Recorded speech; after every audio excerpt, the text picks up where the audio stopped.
तो हम first 2 day जो है ना कोशिश करते हैं इसको ऐसी मेडिसिन दें जिससे इसकी सिम्टम कम हो जाएँ, इसकी तकलीफ़ कम हो जाए, बुखार कम हो जाए। तो वो हम पैरासिटामोल देते हैं और पेशेंट से कहते हैं कि वो प्लेंटी ऑफ फ्रूट्स ले, पानी पिए, जूस पिए, फ्रूट खाए, सब्जियां खाए, ताकि उसके अंदर जो है ना इम्यूनिटी जो है बेहतर हो जाए और उसकी रिकवरी जो है बेहतर हो जाए और वो कॉम्प्लिकेशन की तरफ ना जाए।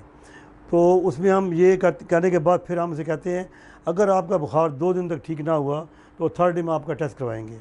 जो पेशेंट जब उसका बुखार नहीं ठीक होता वो सेकंड या थर्ड डे आता है तो पहले हम उसका ब्लड सीपी कराते हैं।